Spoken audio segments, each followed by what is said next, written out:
Ladies and gentlemen, welcome to the Spurs Fan Forum. This is amazing. Very good. Now, I think it's probably about time to bring on some incredible individuals onto this stage. Let us start with the captain of Tottenham Hotspur's women's team, Bethany England. Then also, wait.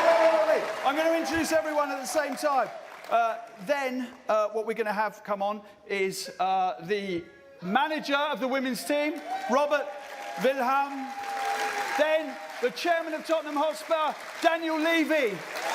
Then the manager of Tottenham Hotspur's men's team, Ange Postecoglou. And the captain of Tottenham Hotspur's men's team, Sonny!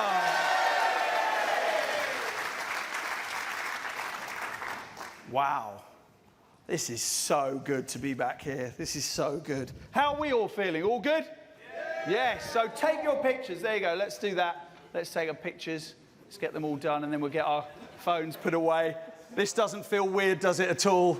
Spotlights and everyone. There you go. Waves. Yes.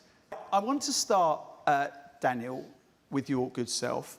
It's been 6 years since you and I sat on a stage and did this, and in those 6 years, there's been some quite challenging times, and a lot of, well, this wasn't here 6 years ago. Can you just give us an analysis of those last 6 years, if possible, the challenges, the difficulties, but also the achievements that you're proud of?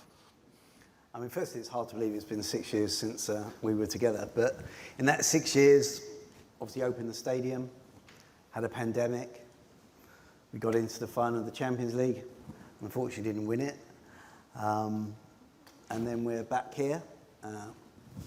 Got Ange.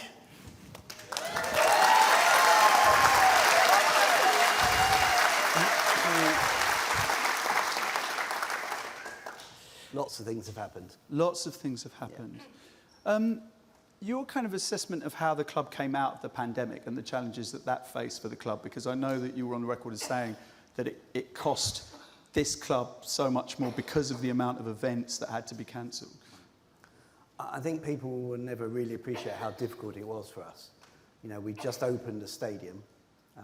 We had, at that time, and we still do have, more debt than any other club in Europe. Luckily, it was all long-term finance, but all of a sudden we didn't have any income. And, you know, the whole financing of the stadium was predicated on having income, and it just stopped. And luckily for us, we were very highly regarded in the financial markets, and we managed to get some assistance from the Bank of England that enabled us to keep going. It was a very, very stressful period. And luckily, the institutions that originally helped us, they refinanced the debt and we repaid the Bank of England. But it was a cost of about £200 million. I want to bring you on just a question, one of the questions that's submitted here, and I'm going to dot a few of those around throughout our conversation. This one's from Louis Stevenson. Louis? Yeah? There you go. Well done, Louis. This question's a really interesting one, Daniel. The club haven't got a partner yet for stadium naming rights, and the process is now into its 4th year since moving in. Do you feel that's a missed opportunity for revenue over that period? And had you secured a partner, would that money have not contributed to the club, and therefore you wouldn't be putting up the cost of individual match day pricing, which has a direct impact on loyal supporters? Well, there's a couple of questions there. So the process of... We'd start with the light ones, yeah. On the question of naming rights, it's quite a complicated process. Unfortunately for us, we got interrupted by COVID. You know, to do a naming rights deal, it's got to be probably a company that comes and visits the stadium, experiences it. So that interrupted the process. And then since then, you know, we've taken the decision that as much as we would like the right sponsor, it's really important for us to build our name globally.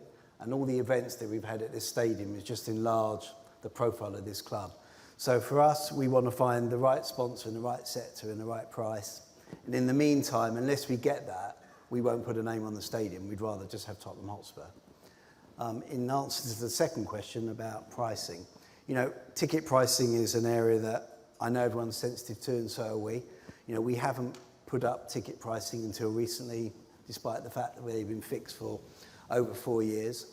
That's as far as general admission ticket pricing. So season ticket pricing hasn't gone up. Premium pricing has gone up during the period.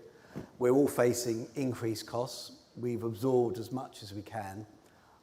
But you're right, you know, if we had other sources of income, maybe we wouldn't have had to do it. But, you know, we're in a highly competitive industry, and everything we do is to maximise the income to invest in the team. And what is the kind of review process around that? Because fans, as you are well aware, have been very frustrated about that. And we can go on later on to talk about you listening to fans and Ange being part of that listening process. But what about reviewing those costs going forward? So we've agreed with the FAB that we're going to do a long-term strategy paper on ticketing generally.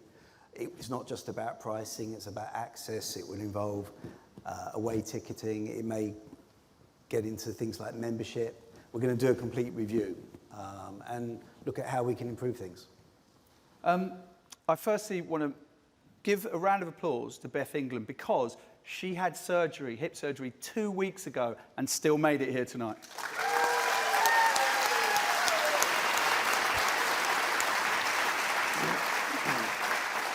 Now, Beth, an important question to ask you. Have you graduated with your law degree yet? Does your mum have a chance to have that certificate? She has, the two sisters have already graduated. You're the last. Have you graduated? I have finished my degree, however, I've missed graduation for the past 2 years due to the Euros and the World Cup. So I'm still yet to do the hat and gown and the picture and put it on my mum's wall, so she's still waiting for it. But yeah, I'm still trying to get that. As excuses go, though. Should have done it, but... It's incredible the impact you've had on Tottenham's women's team straight away. You know, you were adult and junior supporters player of the season, right? Come on. Yeah. How does it feel to have joined Tottenham Hotspur? It feels amazing. I mean, for me to have been given them awards last year, I was very surprised by that, being the fact that I'd only been at the club in such a short period of time. I felt there was probably other players that maybe deserved it more, and although I'm the one that was scoring the goals, the rest of the team, it's not a one-man team, it's a full squad of players, whether you're starting, the subs, the people that aren't in the squad. So I was very humbled to have received those awards, and yeah, I feel like ever since I've been here, I know I came from everyone's rivals. So I'm glad you didn't say that. Yeah, no. It's like saying Voldemort in this building. We don't say that name here, but yeah, no, I think obviously for me, I came in here to this football club, everyone welcomed me with open arms, gave me the platform and the confidence that I needed to go out there and play my best football, and I know one thing you will get from me is goals, and that's what I gave this football club, and thankfully we stayed up and we're ready to start a new season now and fight again. Hear, hear. Hear, hear. Absolutely. It was quite a surprise when you found out you'd won Adult and Junior Supporters Player of the Season, wasn't it? Yeah, big surprise. Like I say, there was players that have been here throughout the whole season that I felt truly deserved it. I picked up a few awards, actually, even the players player, and I'm like, I've been here 5 minutes. But yeah, it's, like you say, I can't thank enough for the staff, the team, and the environment I had around me, because without them making me enjoy football again, I would never have been able to put the performances I did week in, week out for this team, and it was very proud for me to receive those awards from the fans. Brilliant. Talking of surprises, Sonny, how much notice were you given by Ange that you were going to be captain of Tottenham Hotspur?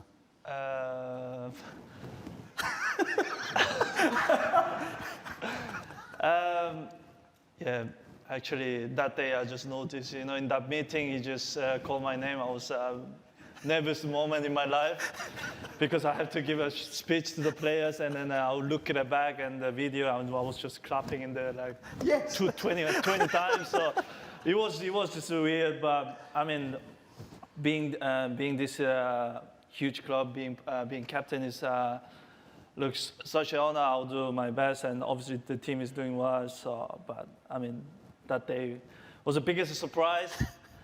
because I didn't expect, but also it was a special day for me. Yeah. Captain.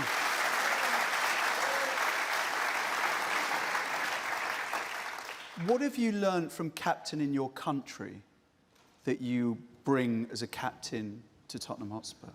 Look, I mean, I've been a national team captain since maybe 2018, after 2018 World Cup. So it's been it's long time being a captain. But obviously, I'm not the guy who is always talking.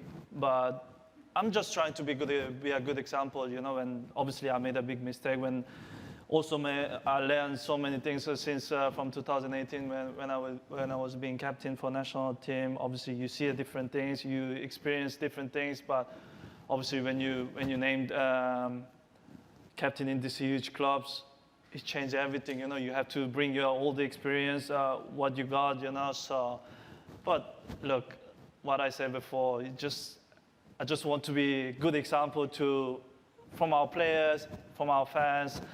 And from these clubs, so, which is for me very, very important. So, but being in the national team captain helped me a lot to be captain of this club. So yeah, I was still room to improvement as a captain, but the players doing amazing job for me doing that. My captain job really, really easy. Ange, why this?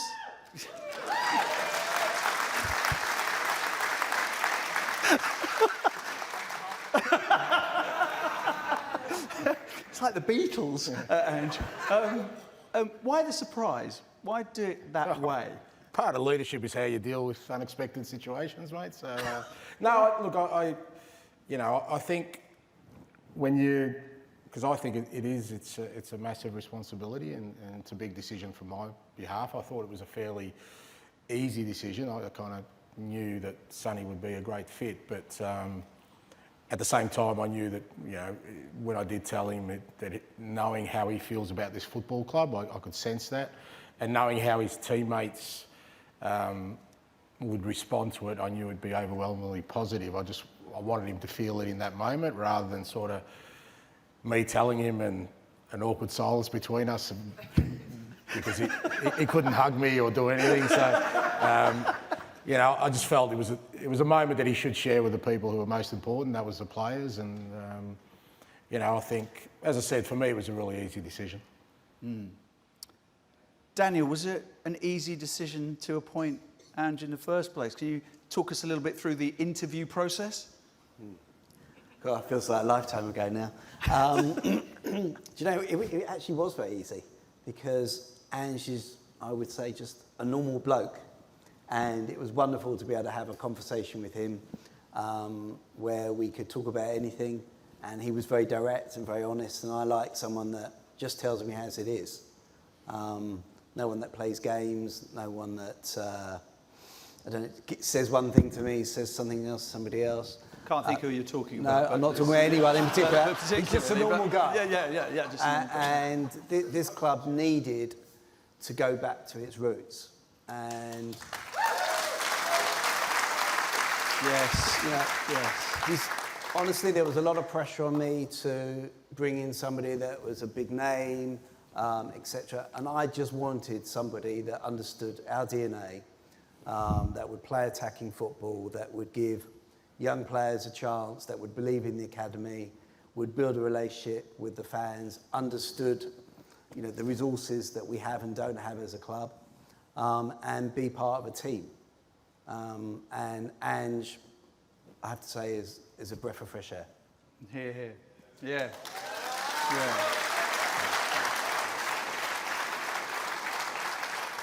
What was your first impression of Daniel? Look, I think, first of all, I've got to say, Postecoglou is a pretty big name, you know.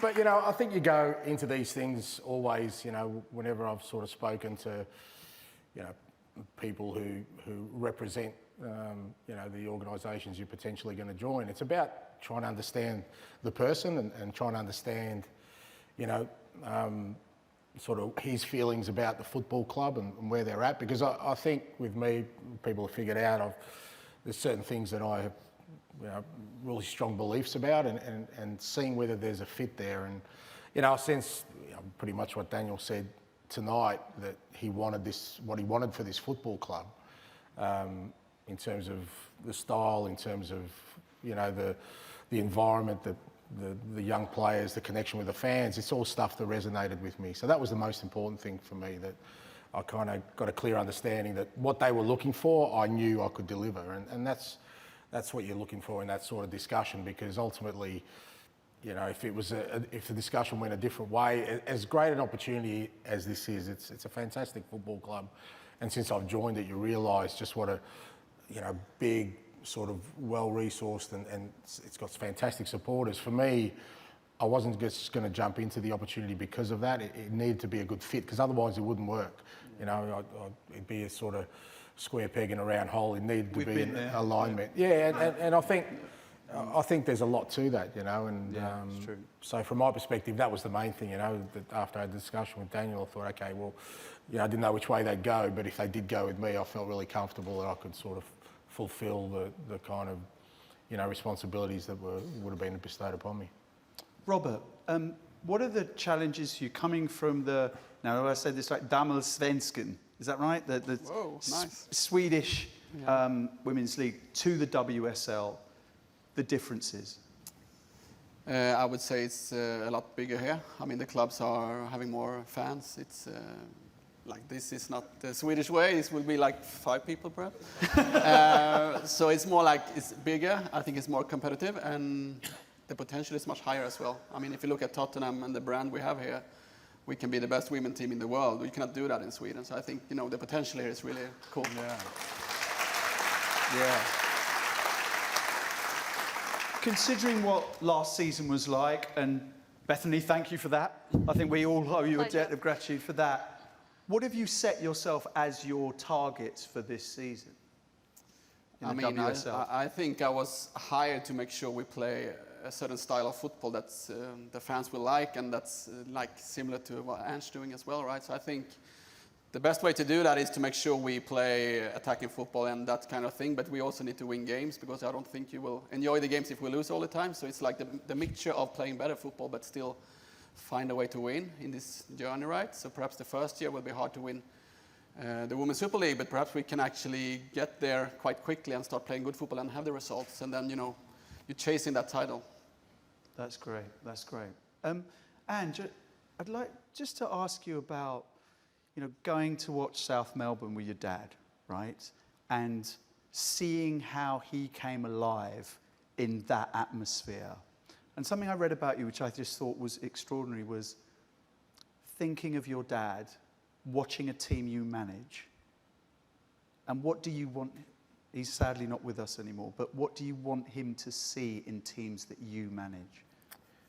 Yeah, look, I mean, I guess I've spoken about this a lot, only because for me that's where, hopefully people get a better understanding of, what sort of makes me tick, is that football to me is more than just something that I've done sort of as a living, or something that I'm passionate about. It's got a deeper connection for me, because it was the thing that sort of allowed me to connect with, a father whose generation was very much about just working for your family and not much else. There wasn't a lot of, bedside chats and cuddles and giggling. It was, he'd work hard and come home and sort of collapse on the couch and then be gone before I was up for school. And that was our relationship. But, there was a little window, a 2-hour window on a Sunday where we'd go watch our local football club, that he was a different man. He'd abuse the referee, abuse the coach. He just came to life, and even as a young boy, it kind of dawned on me that if I wanted to get close to him, that this was it. Football was the conduit, and that sort of stayed with me my whole life. And like I said, he's a man of his generation. He wasn't always wielding out the compliments to me. He was a pretty hard man, so even. I think I've told the story a few times. We won the Asian Cup against Sonny. We didn't want to sit you next to each other for that reason. But Sonny scored in the last minute to equalise for Korea, and we had to go into extra time. And Sorry, Sonny, but I'm going to just talk about this a bit longer. And we ended up winning in extra time, and we won the Asian Cup. And at the time, my dad wasn't well, so he didn't come up for the game. He was in Sydney. He lived in Melbourne, so I went down to Melbourne, and I took the medal and sort of went down and saw him and showed him the medal, and he goes, "Yeah, that's great, but if you'd had made a couple of substitutions earlier, you wouldn't have gone into extra time."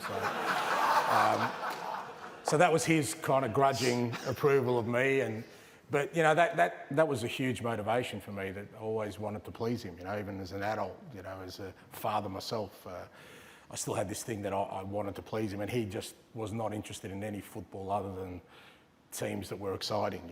And so I kind of have that seed in the back of my head where, if he was here and he was watching, what would he say? And like I said, he's a pretty hard taskmaster, so.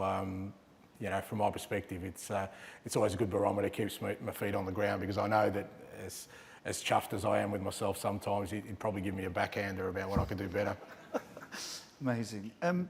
Sonny, it's the night before the Brentford game, and you send James Maddison a text. You may have sent him a few, but I'm focusing on this one particular one. And it was about where you chose to huddle as a team. Can you just tell us about that text that you sent James Maddison? Look, I was just thinking about it because I just want to create something special connection, because I think he felt a little bit distance us with the fans, with the players, obviously depending on the results as well. Especially last year, we had a tough year that obviously fan didn't expect, also the player didn't expect. So yeah, it was obviously first game of the season, so I just spoke to Madas and Kuti, and yeah, let's do the cuddle in front of our fans that make us a little bit closer. So the connection feels a little bit closer, and you're closer each other. So obviously 90 minutes or 100 minutes, you need the big support, because 90 minutes, obviously we want to dominate the game, but some minutes, some games, some part of game, we gonna have a suffer. But that moment we need big supporters, so that's why I thought, yeah, maybe it's a good idea, start of season, let's go together. Obviously on the pitch is our job, but whole genuine things in whole packages hold together, even if you have a good time or bad time, so we have to stick together. So I think that's why I made the decision, and Mother's response straight away, so yeah, it's a good idea, let's do that. And Kuti, and still waiting his response,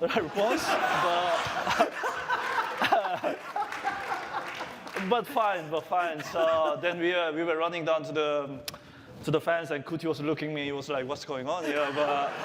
But it was all good. So and then but after that, everyone is just understanding what this means, the fans. So I think we get a good connection each other. So I think we should keep this until end of season, because it's very, very important for the players and also for the fans. Yes.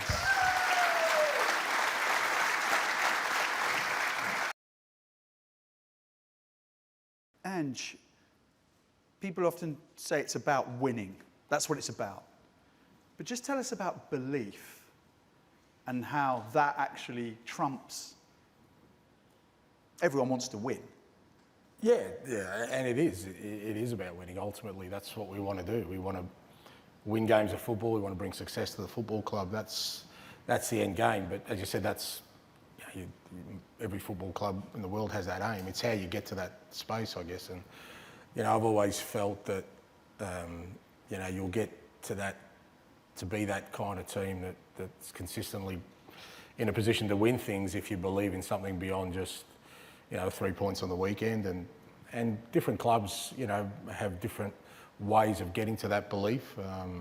But I think it's a really important thing, because when it gets tough, you just have to look on the weekend. We're obviously 1-0 down late in the game, but what got the boys to win was not that they wanted to win. Of course they wanted to win, but so did Sheffield United, was that the lads really believe in sort of the team we want to be and the way we want to play, and they stayed sort of calm and clear-headed through that process. And I was, really pleased, obviously, that they got the rewards. Not because we won, because if we didn't win, and I know everyone would be disappointed, but I still saw that in them, that what drove them was their belief in saying, we'll play our football, Don't worry about the opposition, don't worry about the game, the time, the minute, home, away, just focus on our football. And I think for me, that's always been sort of the common denominator through my whole career, is to get the group, not just the players, the staff, to believe in something beyond just winning a game of football, to believe in a way of playing that will get us there. But at the end of the day, trust me, I want to win things. So that's all I'm interested in. I want to win trophies. I want to bring success. It's just, I believe there's a way to get there, and that is through having a real strong connection with something that goes beyond just getting 3 points on the weekend. Sonny, 21-22, Golden Boot, right? 22-23, perhaps not. Well, definitely not to Golden Boot, but just not to your usual high standards that you set for yourself.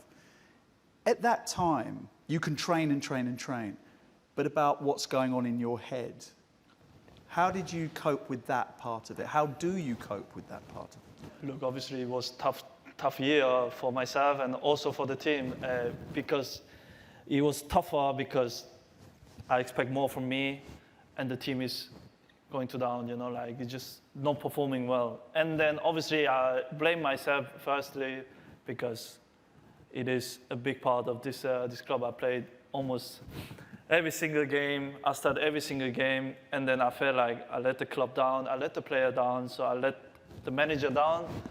It was a really hard time. Obviously, in a different reasons, pain, whatever, the play style or whatever, we can talk about, sit down here all day and talking about from last year. But this time, because I think it's made me even stronger, because I thought, look, I've been in the professional football, maybe started in Germany, 18 years, now here, another 8 season, 9 season. So it's been a long journey. So I thought okay, now I'm experienced player. I faced all the different things and I faced a tough time. But last year was probably, I would say, the toughest season I ever faced. But also, I learned the most. Even I learned more than when I was 18, So which is very, very surprised to me, because I never expected I'm going to learn something that make it stronger again, So I think that's why I'm here, being again coming to the next season. Name of this name of this club of the captain is again another big step forward, because I have tough time this and I can face this. I can make stronger. I can definitely make. It was tough moments, but definitely this parts of my lifetime as a player, as a human being, I think definitely make me stronger. Yeah. What a guy! What a guy! And a hat-trick against Burnley doesn't... that's pretty good as well, isn't it? Yeah, scoring goals is always good, especially it is tough game against Burnley, especially. So, but I think when you look at these games, I think the team performance was fantastic. I think everyone enjoyed it, and obviously, what I don't feel comfortable is that obviously when you score, you get all the spotlight, but the way we play. I get the assist. I think all the teammates, even who's played, even who was on the bench, even who was not even involved, I think they should all get credit, because the work we do whole week, it was fantastic. So I think we totally deserve it. So I think everyone should get a spotlight, because it was actually a fantastic performance from the team. It really was. Really was. I think picking up on that theme, Daniel, it's quite interesting, as Sonny mentioned, about what you learn from setbacks. What did you learn from the two previous managers? What did you learn from that experience? I want to... you may be surprised by my answer now, but, I want to win just as much as everybody else. And the frustration... The frustration of not winning, and the pressure from maybe some players and from a large element of the fan base that, we need to win, we need to spend money, we need to have a big manager, a big name. And it affected me. I had gone through a period where, we'd almost won. With Maritza, we went through some very, very good times. We didn't quite get there, but we came very close. And we had a change in strategy, and the strategy was, let's bring in a trophy manager. And, we did it twice. And look, you have to learn by the mistakes. They're great managers, but maybe not for this club. And for what we want to play a certain way. And if that means it has to take a little bit longer to win, maybe it's the right thing for us. And that's why, bringing Ange in was, from my viewpoint, exactly the right decision. I think the viewpoint of everyone in this room as well. So, Daniel, thank you for doing that. Sonny, can you give us a sense of the atmosphere now with your teammates? What Ange has given you in that sense, that belief that he's talking about? Look, I mean, the changing room or the clubs or the stadium, I mean, the vibes is really, really positive. For example, today I had a doping after training, so even the guys that's coming and say, wow, they changed the vibe, so because last year they turned up and probably they're seeing us being down, so I think today they came and he said, yeah, the vibe is much better than last year and look really, really positive, and which is what we're looking for. Obviously, when you're positive, you play with the confidence, and obviously you're performing well. So I think this is what we're looking for, and players definitely working hard, really, really hard, because the training session is really hard. So yeah, they play for winning. So they want to win. They want to give back something to our fans, because they know what this means, So definitely the vibe is really, really good and positive, which is very, very good at the moment. Ange, what does Sonny bring to the team as captain?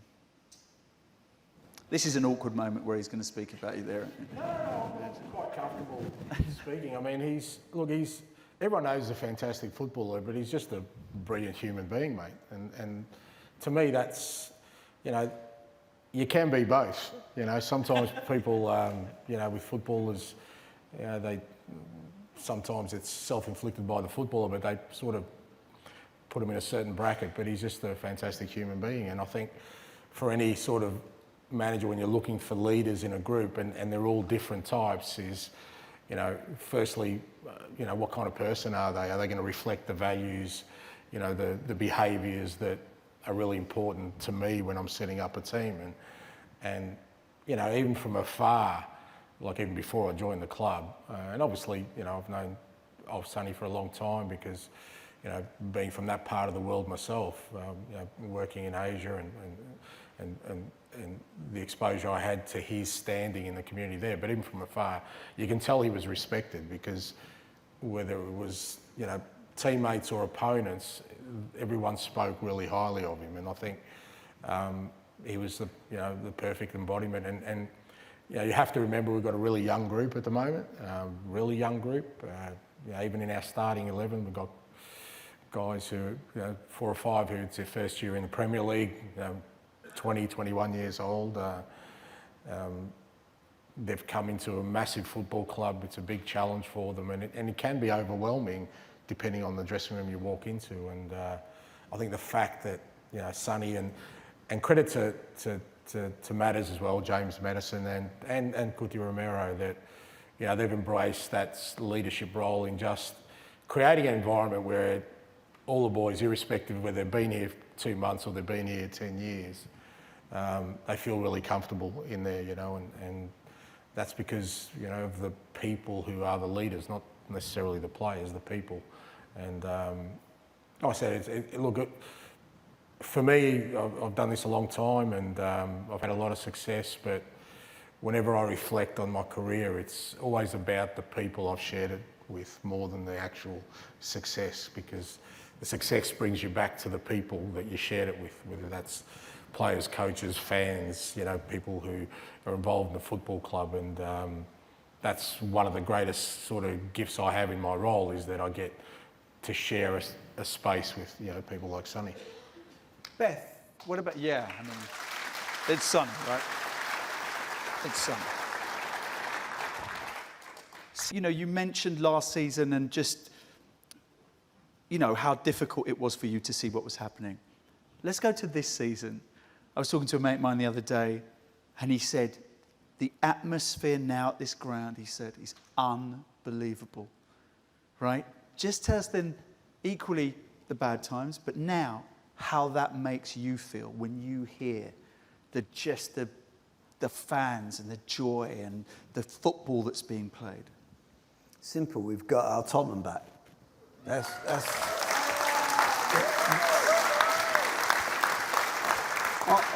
I just feel that, you know, we're seeing football that we used to see, and that's all we want. We want the players to give everything to play that attacking style of football. We want the fans to have the connection with the players and the staff to have the connection with the players, and you feel it throughout the club. At the stadium, on non-match days, at the training centre, we're together again. It's so noticeable. Yes, absolutely. Ange, now obviously you manage Celtic, so you're probably not aware of big footballing rivalries, but there's a big one coming up this weekend. And of course I'm being flippant, but this weekend, Tottenham versus that lot from Woolwich. No, look, well aware of obviously the rivalry, and you do take that into account because it means so much to the supporters. As you said, you know, being Celtic manager for a couple of years, there really was only sort of one result that the supporters were really interested in, and you get that sense pretty much every time I open my door. I could tell whether the Amazon guy was a Rangers or Celtic supporter. Depending on how he delivered the package, you know, he either threw it at me or he wanted a selfie. So you kind of, you understand that, and I love that. You know, that's the beauty of the game. It's the passion that it brings out, because people, you know, feel like their football club is an extension of their family, and you know, they want to protect that, and you know, they want to make sure that you know, every week when we go into battle that, you know, we come out victors, particularly against our rivals. So we know it's a big game. It's a great test for us as a group. You know, particularly away from home. We've already had some decent challenges away from home, but excited by it, looking forward to it. You know, that's why we do what we do. We want to be involved in the big games. We want to overcome the challenges before us, and you know, we'll go in there and play our football and see where that takes us. What's the greatest joy you derive from being a football manager? Just like I said, I guess for me, it's just seeing how it affects people. You know, I mean, you know, you look at, you know, just the weekend and forget what was happening on the field. You look in the stands, and I'm sure people were hugging people they'd never seen before in their life. You know, and I love. Who was at the game? Yeah. Wow. Okay. Yeah, I mean, so I love that football does that. There's very few things in life that just connect people automatically, you know, without even thinking about the person next to you, what age they are, what gender, where they're from, doesn't matter. You know, we're all part of the same tribe, and football connects, and that's why I love the game. Like I said, for me, it's never been, you know, a job, or I've been pretty blessed actually it isn't a job. You know, I've avoided having a job most of my life. I'm doing what I love, and but for me, football's more important than that, because like I said, all my meaningful relationships, I have 5 of my best friends who I've known since the age of 7 that I met at my local football club. So football gave me my friends, you know, my connection with my father. I met my wife, she was working for a football club. So everything that's meaningful that's happened in my life has happened through football. So that's where I get the joy. I love all of it, you know, and that doesn't mean it's not, there are times where it's tough, but even then, you know, as Sonny said, you know, that you reflect on those times, because invariably you'll get through them, you know, and makes you stronger. And, you know, even in those periods of difficulty, you find out just how much closer people become in that time as well, you know, just to help you get out of whatever you are. And that could be your family, your friends, people around you. So, you know, I love the game for what it does. It does to people.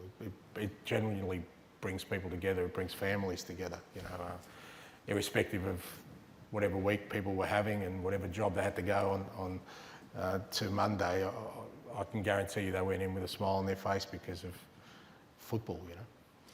You've certainly made us smile again, Ange. No doubt about that. No doubt about that.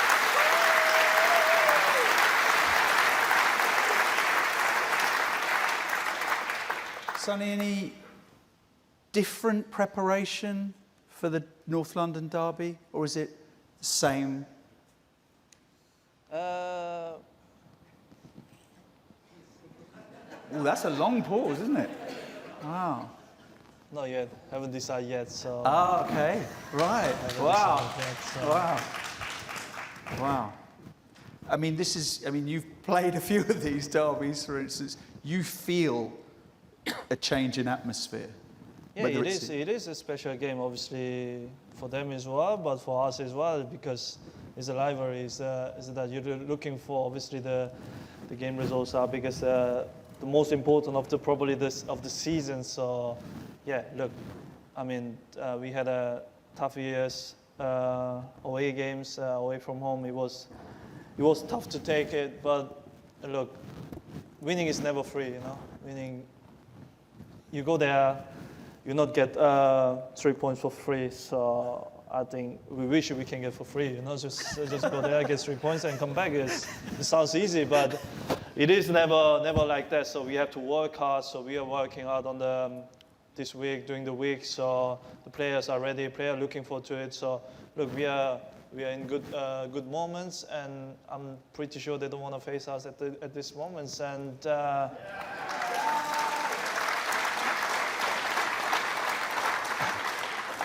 And what I can say is I'm guaranteed we are going to give everything.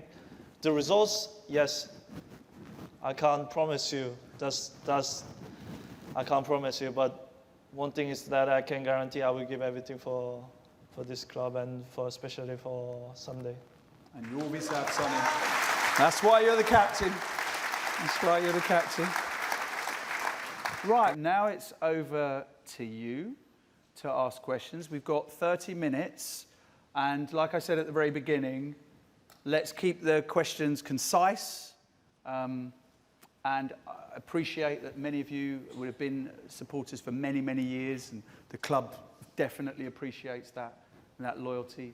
But if we can get through as many questions as possible, that would be great. So I think it's a show of hands, and then a microphone goes around. And yes, of course, hands have gone up straight away. Person at the front right here, if we can get a microphone. Oh, there you go, lights on. That makes it much better, doesn't it? Question for Daniel. If, given what happened last time, if the European Super League came along again, would you consider it? And also, is there a buyback clause with Bayern for Harry? Yes, there you go. 2 questions. Bit cheeky, but there you go.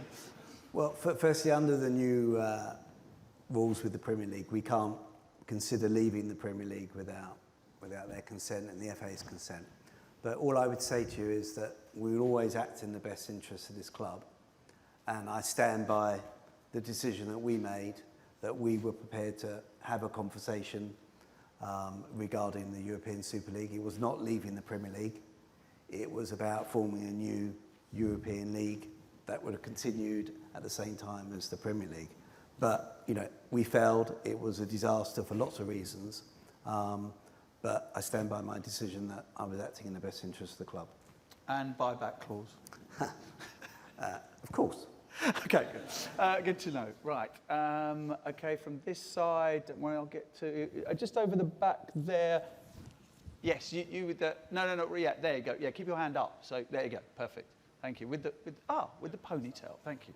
Thank you for this opportunity, and welcome to Ange and Robert, and congratulations, Bethany, on the England campaign as well. I'm not sure who this will be specifically directed to, but obviously we really want a trophy. That goes without saying. I think previously in other campaigns, it seems like... Question. Come on, question. We put it to as the second tournament to go with. What do we need to do? What does the club need to do to support Ange to give him a proper cup run? Right, I think that's definitely a Daniel question. Daniel, what does the club need to do to... Thank you for your question as well, thank you. What does the club need to we support need Ange? to provide all the conditions, whether that be appropriate players, facilities, the fans need to get behind the team. We need to all be one, and that gives you the best chance of winning. But I think it's, Ange has won things at other clubs, so maybe it's a question also for Ange. What does he think we need to do? Yeah, no, and I appreciate the question, and I understand, when a club hasn't had success for a long time, in terms of winning a trophy, how much of a need there is for that. But my view on that is the best teams, what they do is dominate games of football on a consistent basis, and that's what I want to create. I want to create a team that we dominate every team in the competition, and that will give us a chance of success in any competition. I'm not interested in just winning a cup just for the sake of winning a cup. That's not why I'm here. It's not why I've been at any club I've been at. And to be fair, a lot of the clubs that I've been at didn't have success for a long time. For me, it's about playing away and being a football club, like I said, that dominates against every team. That's what the best teams do, and we want to be one of the best teams. And if we get to that space, then we have an opportunity to win every competition, not just the cup competition. This is not a cup winning club. This is a club that should be contesting all competitions. That's why I'm here. That's all I'm interested in. So.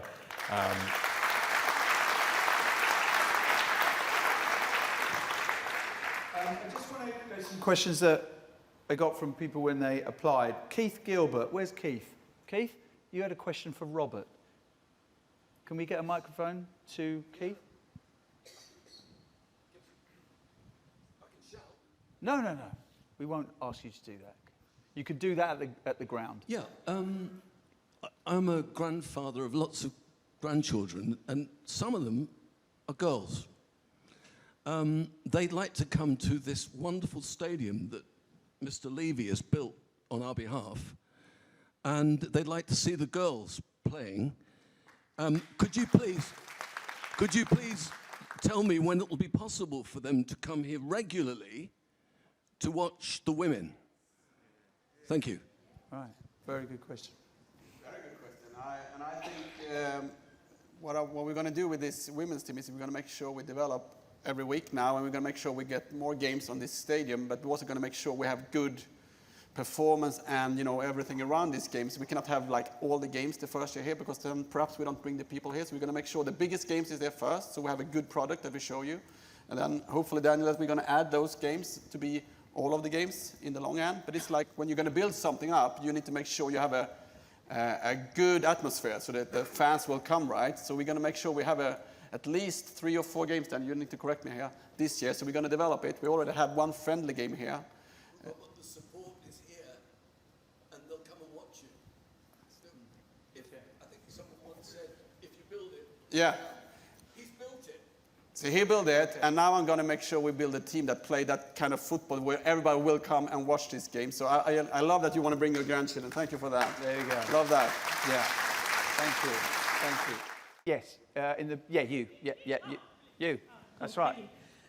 So I wanted to make it a little bit light-hearted.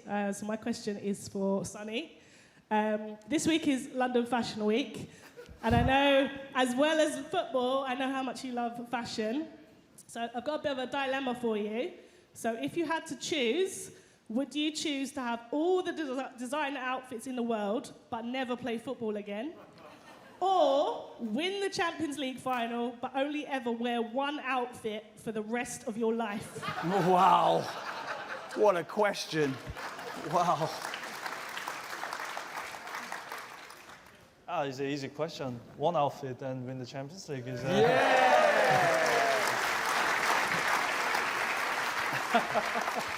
But thank you for the question. Thank you for the question. It's an easy Over question. this Thank side- you. Sorry, Sonny, go on. No, it was an easy question for me to Right. answer, so yes. A harder question would have been, Sonny, are you ever going to learn to dance? Oh, no, please, don't do it. Don't embarrass me, please, in the stage, so please don't do it. Okay, let's have a look. Yes. We need a microphone first. My apologies, I'll go to the back next, so. There we go. Welcome to the club, by the way, and congratulations. On Saturday at half-time, did you discuss the time wasting by Sheffield United? Yeah, I did, and we spoke about it before the game, and I just thought it was really important that we stayed really disciplined and not get frustrated by it, because it was quite obvious, sort of what their kind of tactics were going to be, and it's fair enough. They're fighting for points, they're fighting to stay in the Premier League, and you've got to respect that. The message to the players was pretty similar. Just really stay disciplined and clear-headed about, because the thing is, the worst thing that can happen is, they were going down and they were sort of remonstrating with the referee a lot, and if we started doing the same, then it would just add more time. And in the end, I think it worked against Sheffield United because of the 12 minutes. And for us, as Sonny says, we work hard. We are, I think, the fittest team in the competition. So if they want to waste time and play an extra 30, we're ready to go. So no issue. Yes. Right, over the back. Right, you waving it with your thumb up. There you go. Hi there, thank you. First of all, I'm going to say congratulations to Beth and everything you've achieved with the Lionesses. Played more minutes in the World Cup final than Jimmy Greaves. And also, you've joined such Spurs legends as the great Ossie Ardiles and Gudni Bergson in earning a law degree. So congratulations on that. Strong knowledge. A quick question for Mr. Levy. How much is too much to pay to watch Tottenham Hotspur? And can you give me a number and don't say it depends? Well, yeah. But of course, questions like that, when you put questions like that, I interview a lot of politicians, that is completely taking out any nuance by you saying that. And there is always nuance, always. But please, Daniel. Look, we're all very conscious of the cost of coming to a football game. As I said before, we're going to go through a complete review of all our ticketing policies. But, we're in the real world, and, the cost of operating a football club has gone up significantly. We're all facing difficult times, and we have tried to restrict the increases for fans, and we will continue to do that.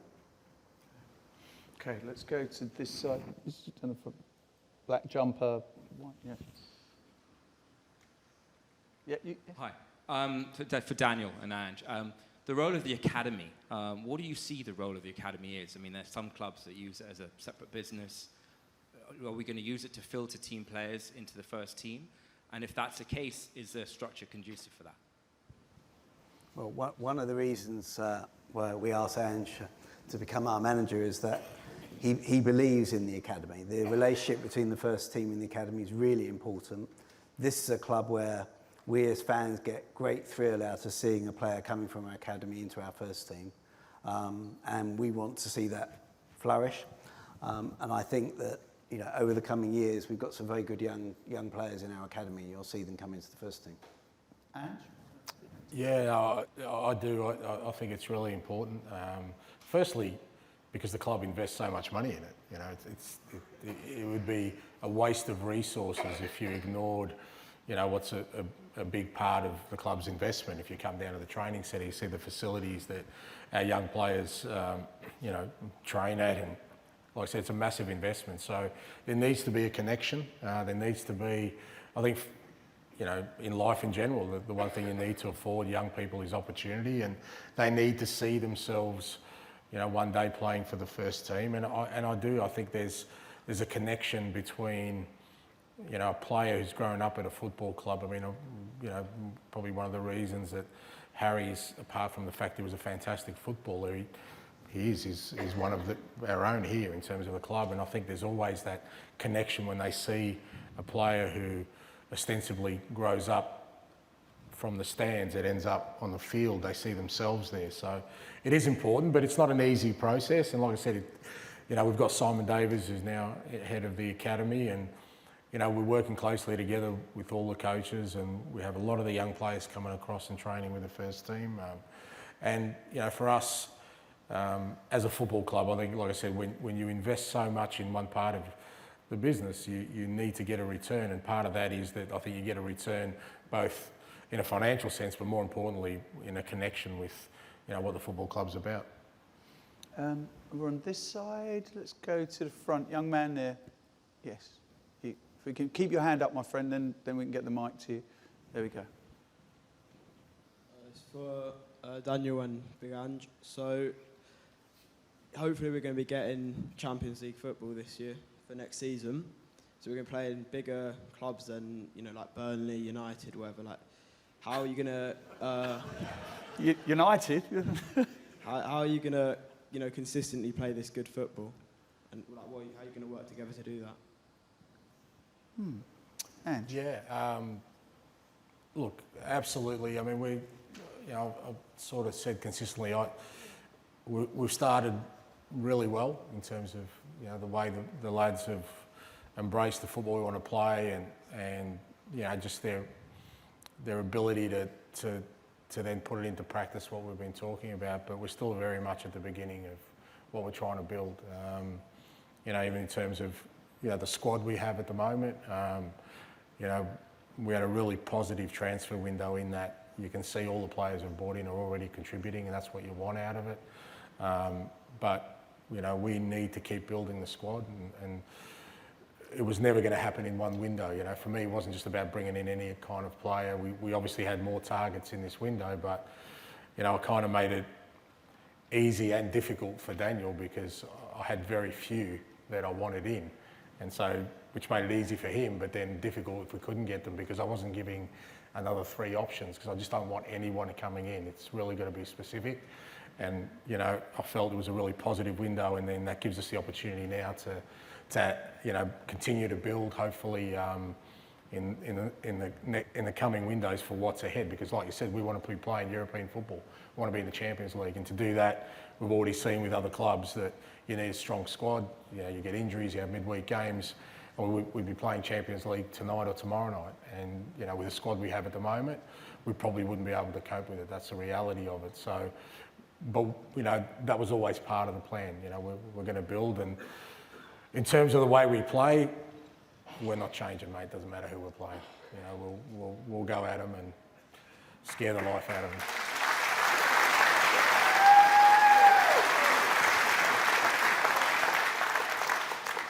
I just want to. Where's Sandip from Proud Lily Whites? Sandip in? Where have we got Sandip here? Right, Sandip. What question would you like to ask Beth? So the Proud Lily White members express great pride in how the club supports its LGBTQ fans, as exemplified by the display of our flag at the Tottenham Hotspur Stadium and our player flags at Brisbane Road. So our question to you is, how do the players and management feel about the club's continued support for the LGBTQ+ community and its efforts to foster a more inclusive... Days of the transfer window from a chairman and manager's perspective, please. The last transfer window? Just the last few days of the transfer window, what it's like from a chairman and manager's perspective. What it's like? Yeah. Pretty Okay. relaxed, quiet, chilling out. Yeah. Stressful. Very stressful. Yeah. And it's you kind of, you hope things fall into place, but you realise that they may not. There was a lot of moving parts there, and for me, I guess the most important thing was that we got young Brendan Johnson in, which was really important. I thought for us, as I said, we kind of had more targets, but they just didn't seem like they were going to happen. But Brendan was one I was really keen on because I just think he was the right profile, young guy, he was going to fit really well with the dressing room, the way we want to play.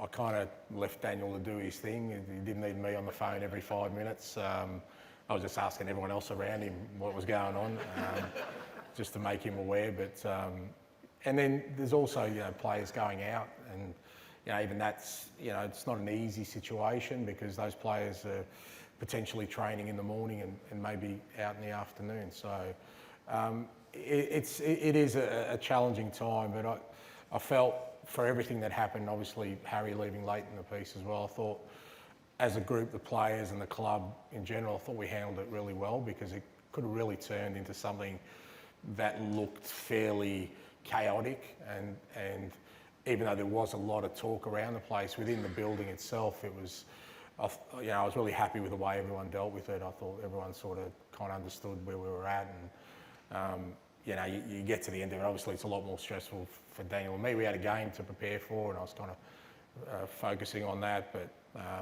you know, when I sort of, in the cold light of day, when I looked at our whole window and what we were trying to do, for the most part, it ended up in the positive side for us, I think.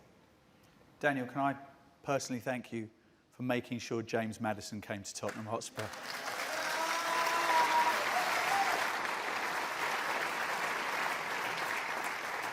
Thanks for that, getting over the line. Do you want to add anything to what Ange has just said about that last few days? James needs to learn that he can't come to training ground in a red car. I've told him.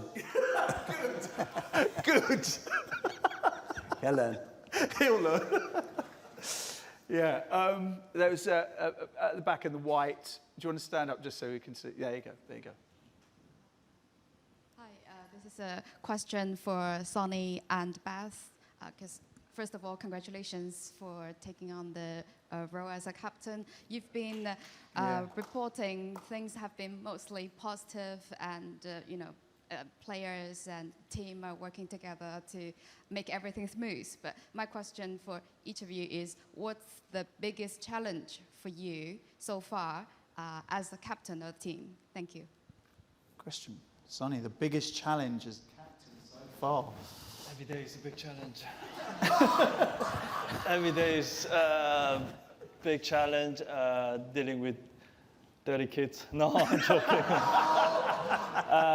Look, I mean, there's nothing big challenge, because the players are professional enough and they're working hard. What I said before, I think as a captain, I just want to be a good example, and they're following in a really good way. So making my captain job really easy. So which is, if you have good people, good players around me, around the captain, it's the job. Make it easy. So obviously I will definitely face... Not easy. Yeah, still I'll say easy. Okay, so, right, fine, good. But definitely I will face some big challenge.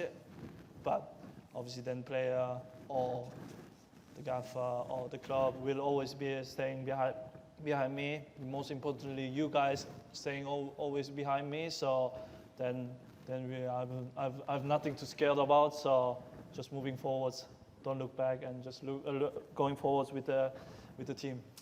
We're behind you, Sonny. Where's Esme Williams? Esme, are you here? Esme.